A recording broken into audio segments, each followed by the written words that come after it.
absen dulu ya. Nanti kalau saat luring ini ya, absennya diisi juga. Iya, Bapak. Tanggalnya, biasanya tanggalnya yang belum terisi itu.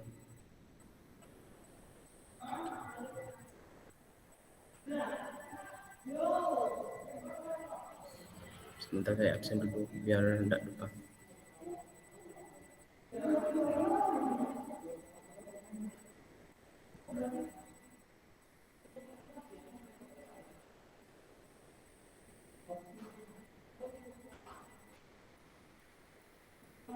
Temukan sore 3.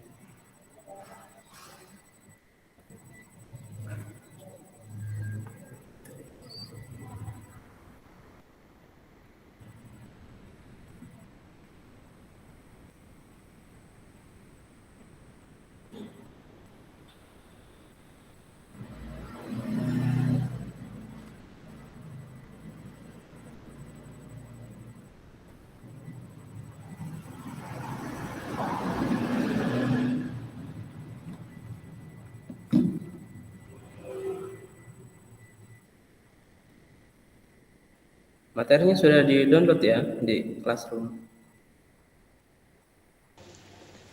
Iya, Pak.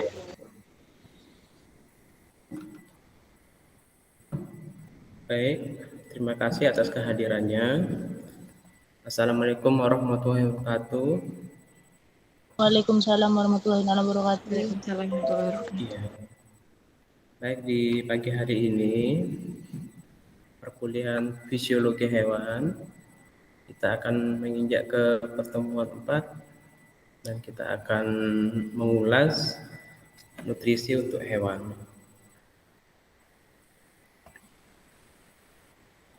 Sebagaimana yang kalian ketahui, hewan heterotrof, baik hewan dan manusia, itu menggantungkan nutrisinya kepada lingkungannya ataupun sumber daya yang ada di sekitarnya. Dia tidak dapat membuat makanannya sendiri.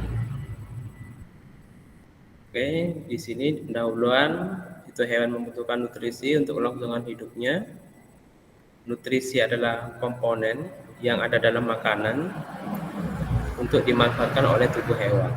Nutrisinya itu ada yang berupa nutrisi makro, adanya nutrisi yang ukurannya besar, dan kebutuhannya juga besar diperlukan, baik itu protein, lemak, dan karbohidrat. Dan nutrisi mikro artinya dia hanya dibutuhkan sedikit, yaitu berupa vitamin dan mineral. Pakan tubuh hewan itu mengalami pemecahan menjadi molekul sederhana melalui suatu proses yang disebut digesti atau pencernaan. Dan digesti pada hewan sama dengan pada manusia itu terjadi secara mekanik maupun kimia yang dipercepat oleh katalisator yaitu enzim. Yang secara mekanik itu bisa terjadi dalam mulut, kemudian yang secara kimiawi itu terjadi di lambung.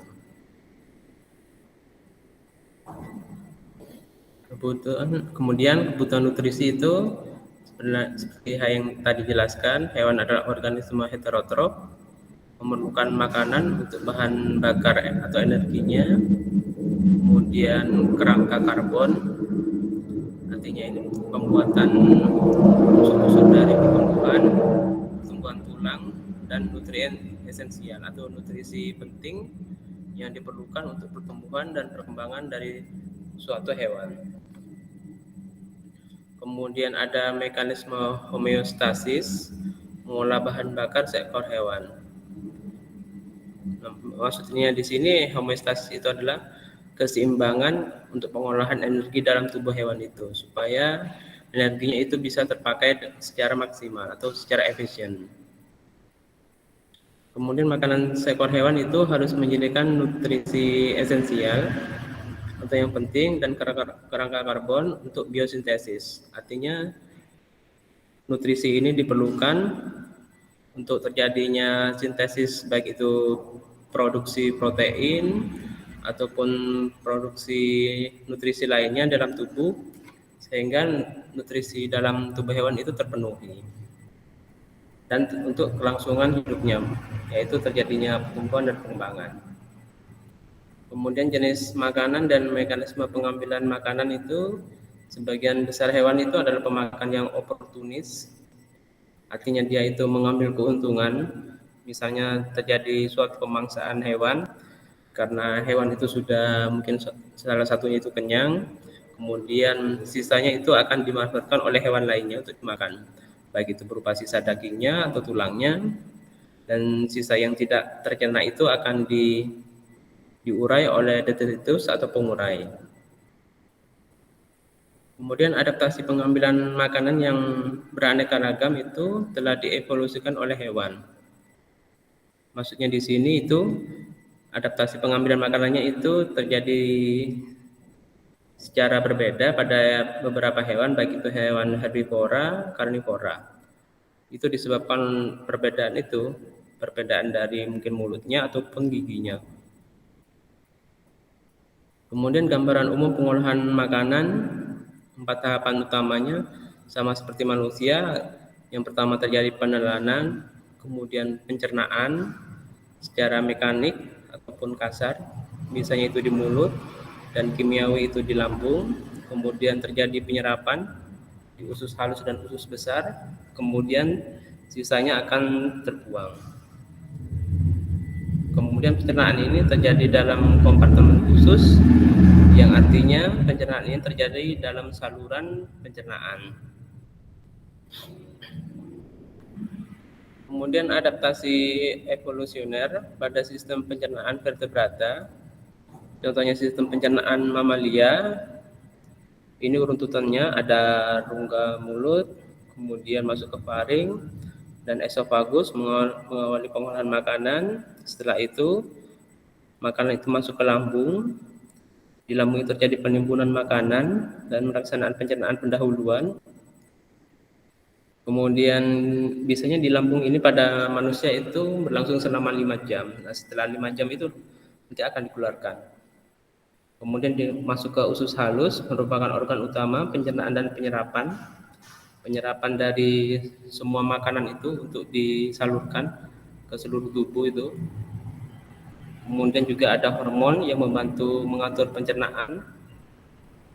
Kemudian terjadi penyerapan kembali air itu adalah fungsi utama usus besar, dan adaptasi struktural sistem pencernaan ini seringkali berkaitan dengan jenis makanannya.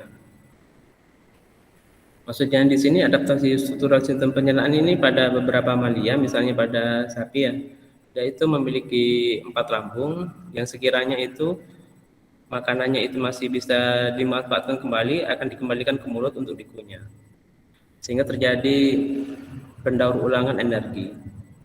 Kemudian di lambung itu juga ada mikroorganisme simbiotik yang membantu menyediakan gizi bagi banyak vertebrata.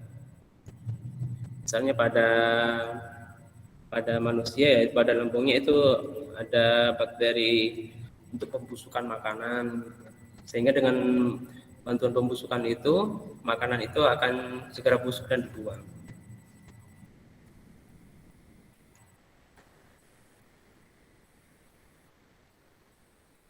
Kemudian ya di sini di penjelasannya mekanisme homeostasis mengolah bahan bakar seekor hewan.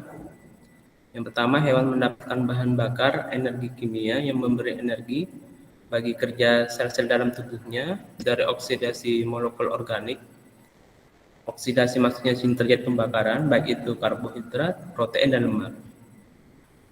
Lalu monomer dari setiap bahan ini, monomer itu artinya bagian-bagian dari bagian karbohidrat, protein, dan lemak itu digunakan sebagai bahan bakar untuk menghasilkan energi ATP melalui respirasi seluler. Meskipun karbohidrat dan lemak itu merupakan penghasil bahan bakar utama. Kemudian di sini dijelaskan lemak itu sangat kaya akan energi. Oksidasi lemak akan membebaskan energi sekitar 2 kali jumlah energi yang dibebaskan dari karbohidrat atau protein dalam jumlahnya yang sama.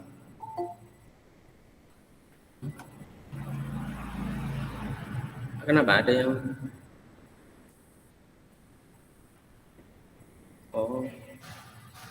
Mantap. Sinyalnya.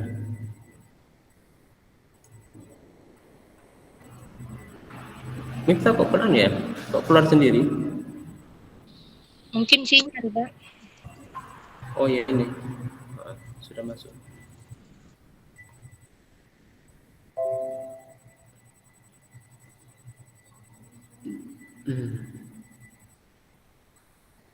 Bentar ya.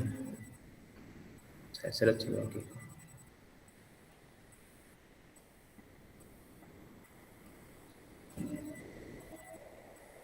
Kemudian hewan itu memiliki kebutuhan energi basal atau energi dasar yang harus dipenuhi untuk memelihara fungsi metabolisme sehingga dapat mempertahankan dan menopang kehidupannya.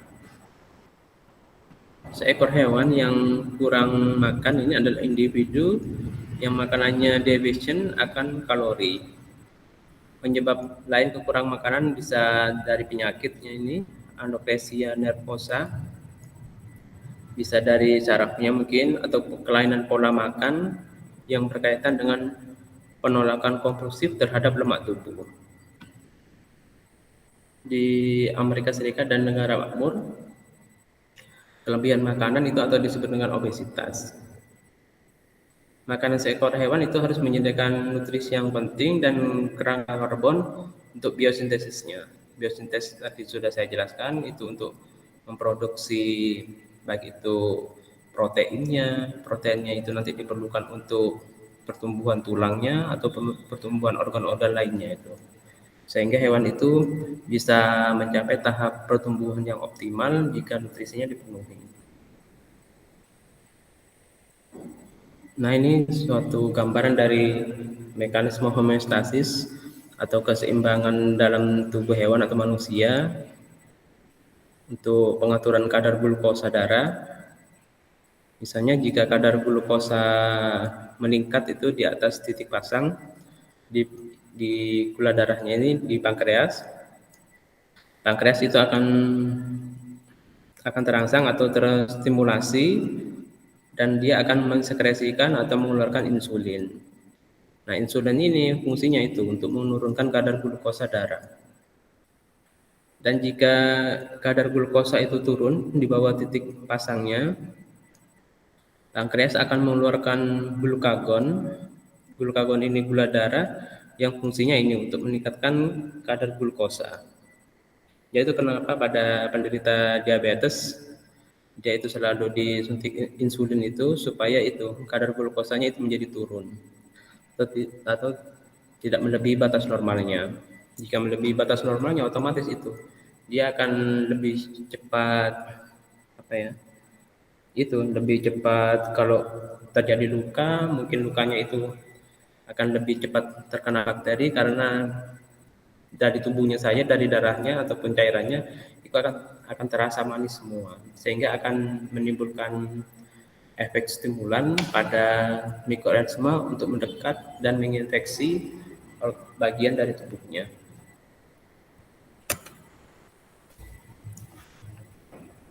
Kemudian pengaturan bahan bakar seluler dengan homeostasis.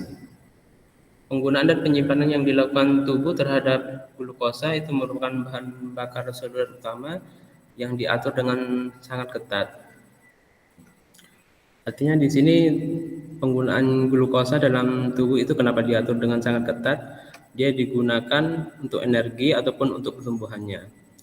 Setelah makanan dicerna, glukosa dan monomer lain itu diserap ke dalam darah dari saluran pencernaan. Yang artinya glukosa ini akan terjadi penyerapan ke dalam darah mungkin dari usus halus untuk disebarkan ke seluruh tubuh, dan energinya itu diperlukan itu baik itu untuk pertumbuhan organ atau pertumbuhan organ yang lainnya.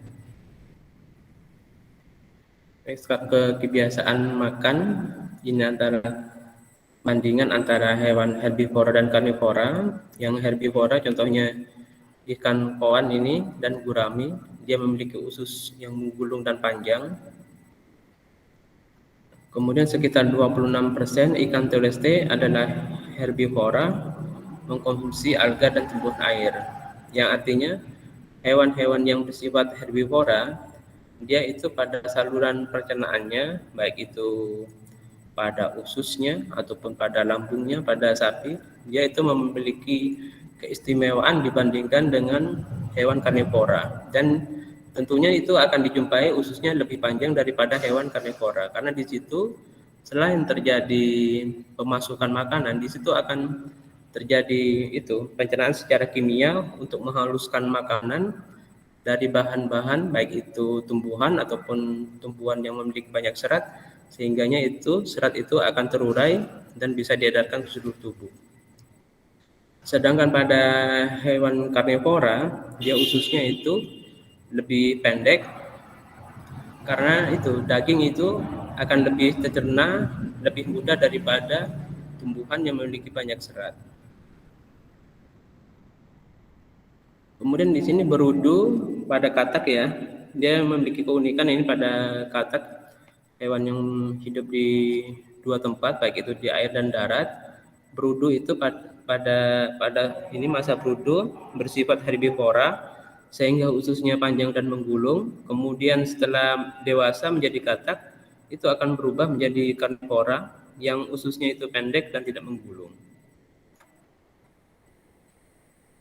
Kemudian ini karnivora pada predator hewan kecil, Nereis pucata, dia memiliki gigi yang tajam, kemudian langsung ditelan dan usus pendeknya lurus. Artinya pencernaannya itu pada hewan karnivora itu kenapa dia lebih pendek dan lurus ya? Artinya itu terjadinya pencernaan secara mekanik dan kimiawi itu berlangsung dengan cepat, sehingga hewan yang karnivora itu biasanya itu kalaupun pencernaannya lebih singkat, artinya dia itu mudah lapar.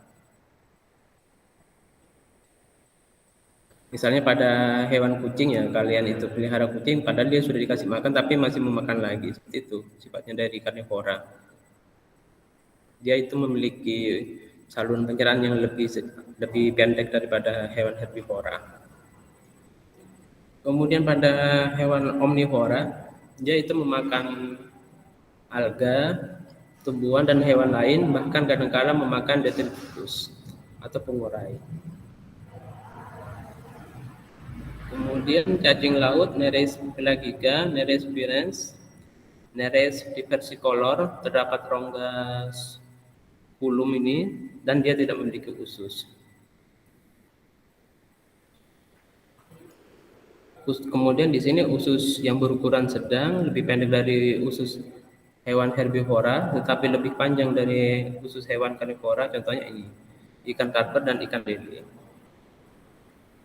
Di sini mungkin kalau menurut saya ini ikan lele dan ini dia itu termasuk omnivora dan karnivora. Jadinya dia termasuk omnivora. Kemudian pada hewan kecil atau mikroorganisme, mekanisme makannya di sini dicontohkan ada protozoa, amuba, radiolia, gliata, bivalvia, gastropoda dan crustacea. Itu memakan bakteri dan alga. Kemudian jumlahnya yang di laut itu lebih banyak daripada yang ada di perairan tawar. Nah ini contohnya, ada mungkin ini amuba, bentuknya yang amorf atau tidak memiliki bentuk yang tetap. Kemudian ada partikel pakan ini di sekitarnya. Dengan adanya partikel makan, dia akan menjulurkan bentuk siliahnya ini ataupun bentuk sitoplasmanya, kemudian dikelilingi seperti ini, kemudian terbentuk suatu vakuola makanan. Kemudian vakuola makanannya ini dalam tubuhnya akan diedarkan seluruh tubuhnya. Dan sisa makanannya tidak terkena akan dikeluarkan seperti ini. Jadi di sini terjadi fagositosis itu secara endositosis, kemudian pengeluarannya secara eksotosis, artinya dia pengeluarannya dari seluruh tubuhnya juga.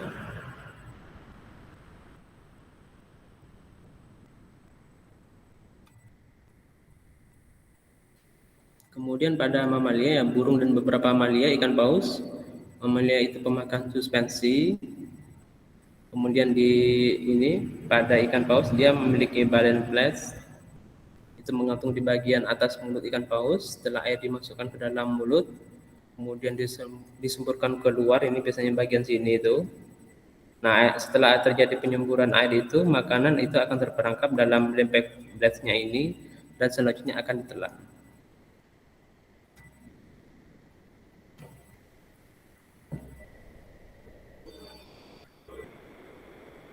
Partikel besar memakan masa pakan yang inaktif atau tidak aktif yang terdapat di sekitarnya.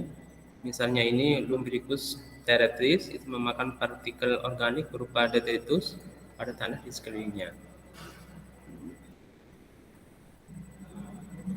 Kemudian ada moluska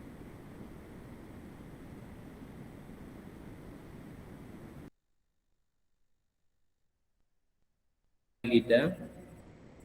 Kemudian adanya odontopor untuk mencapai pakannya. Radula ini bergerak maju mundur, menggaruk partikel pakan dan kemudian diantarkan ke awal saluran digesti. Nah ini pencernaan pada bekicot. Dia jadi memiliki radula ini, kemudian odontopor untuk menggaruk makanannya sehingga dia akan masuk ke dalam pencernaannya. Di sini jelaskan radula pada bekicot itu fungsinya untuk menggaruk partikel pakan yang selanjutnya dibawa ke sistem pencernaannya. Radula ini bergerak ke arah makanan dan meninggalkan odontopor. Sekarang ke hidra. Hidra itu seperti kalian tahu kan ya, bentuknya hidra seperti apa itu, nanti bisa dicari.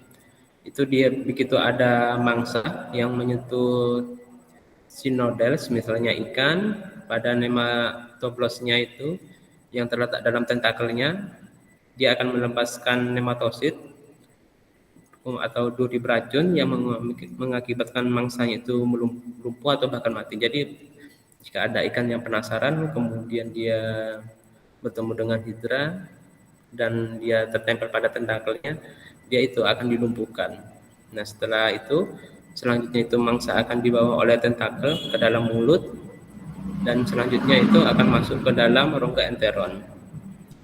Kemudian pencernaannya secara ekstraseluler ini atau di luar terjadi dalam enteron. Kemudian pada belalang, corpus mandibulanya itu yang kuat dan bergerigi, fungsinya untuk menggigit dan mengunyah makanan tumbuhan. Dan maksila dan labiumnya itu mengarahkan makanan ke mulut dan akan ditelan. Nah ini contohnya pada hewan ya, baik hewan itu omnivora, karnivora, dan herbivora. Misalnya gigi mamalia seperti ini. Ini pada hewan omnivora, kemudian ini karnivora, kemudian rodentia ini pada sapi bentuknya seperti ini, dan gigi herbivora seperti ini. Jadi pada hewan herbivora itu tidak dijumpai gigi taring seperti ini. Ini nama lainnya ini, ada mungkin agak gigi taring, kemudian gigi belakang, dan lainnya itu.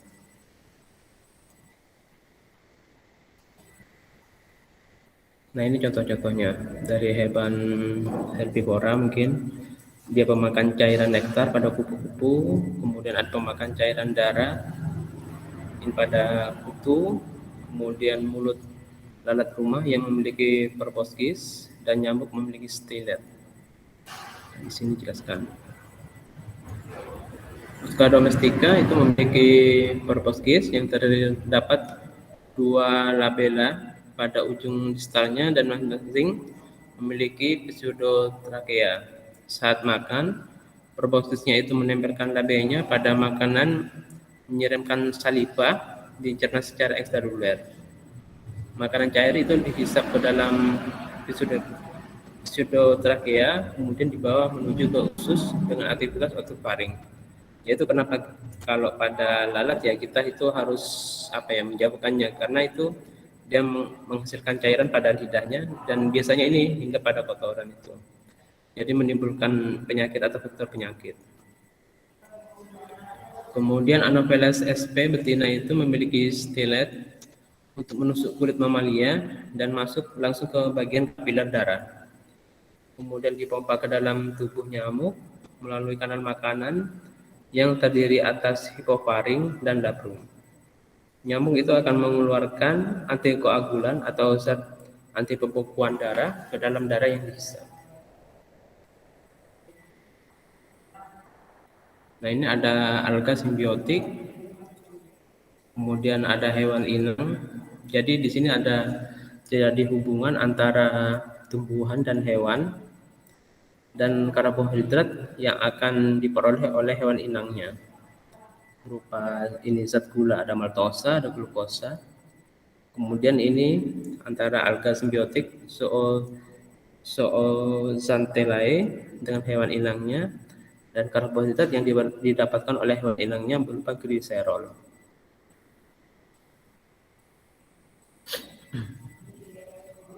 Sekarang ke kebutuhan nutrisi pada hewan. Hewan akuatik itu memperoleh ion esensial atau ion penting dari lingkungannya itu lewat permukaan epitel seperti insang dan kulitnya. Namun hewan darat memperoleh nutrien dari penyerapan melalui saluran GI tract-nya. Nutrien esensial adalah senyawa kimia yang harus terdapat dalam pakan seperti vitamin dan mineral dan juga beberapa asam amino dan asam lemak. Sedangkan nutrien non esensial adalah senyawa kimia yang hewan dapat memproduksi dari molekul lainnya. Diet atau makanan ini memasuk energi untuk aktivitas biologi. Setiap diet atau makanan itu memiliki energi konten yang dapat digambarkan dalam standar. Unit energinya atau satuannya itu berupa joule atau kalori.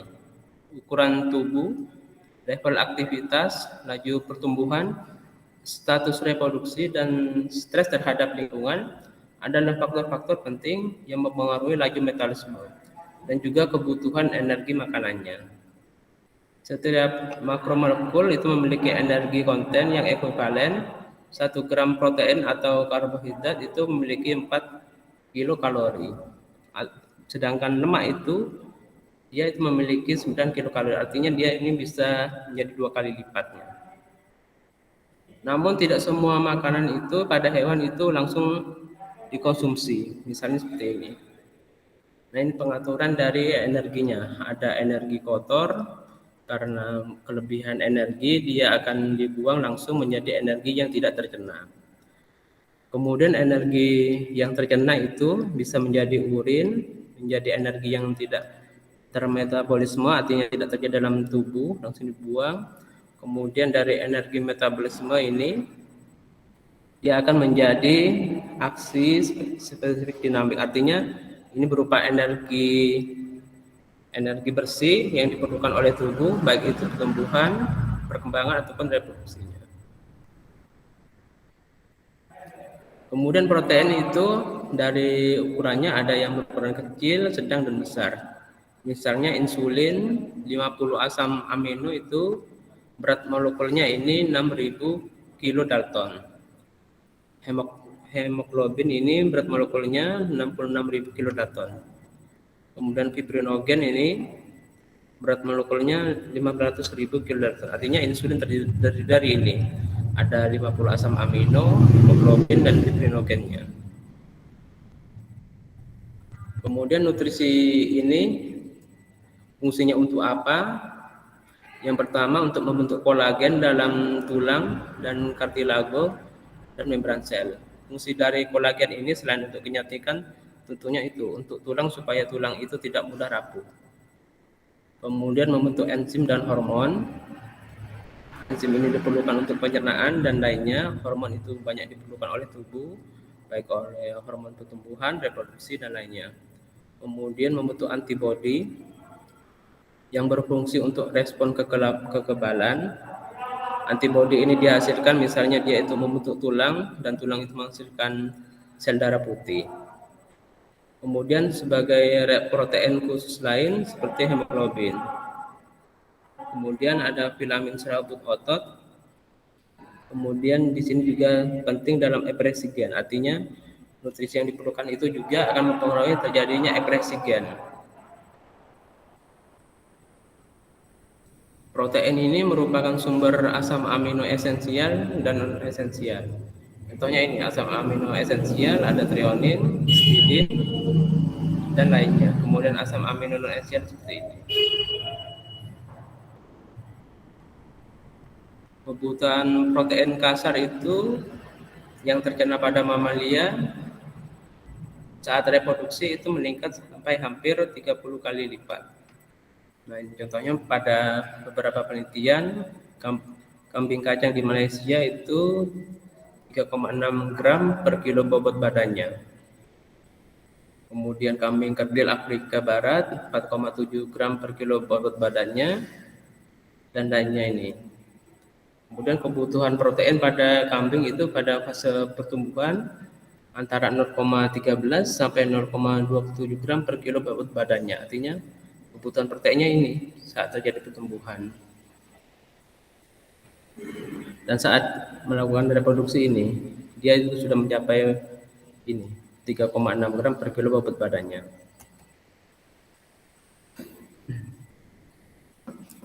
Kemudian ini kandungan protein dalam pakan itu akan juga mempengaruhi kinerja reproduksi pada hewan invertebrata atau tidak bertulang belakang. Sebagai contoh, misalnya jenis penelitian, misalnya bulu babi yang diberi pakan buatan dengan protein 20,1%, bobot gonadnya atau bobot dari organ kelaminnya itu lebih tinggi dari yang diberi pakan makroalga dengan kandungan protein 17,1% dan 11,4%.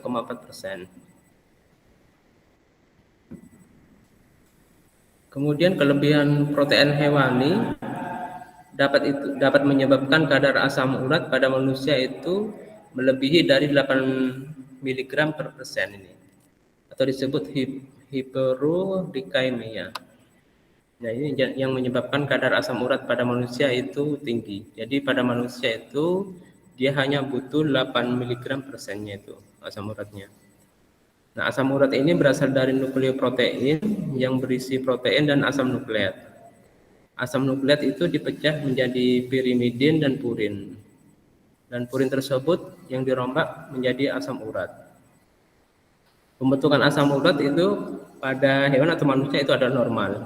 Jika pengolah protein dalam tubuh terganggu, atau jika pembuangan sisa olahan protein itu kurang lancar, maka asam urat dalam darah itu akan tinggi, sehingga menyebabkan asam urat.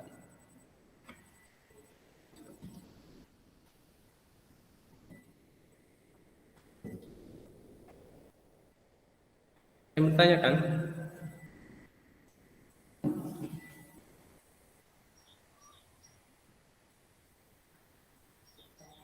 Dari Ivan atau Miftah?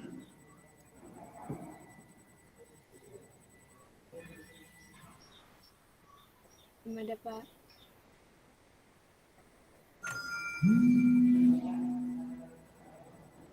Oke, kalau tidak ada yang ditanyakan, terima kasih. Dan selama 2 minggu ini kita akan secara daring kuliahnya, dan kalian ikuti saja kuliah dari dosennya. Terima kasih. Assalamualaikum warahmatullahi wabarakatuh. Waalaikumsalam warahmatullahi wabarakatuh. Bapak mau belum bisa kata apa tanya Kak Iresan, Dek?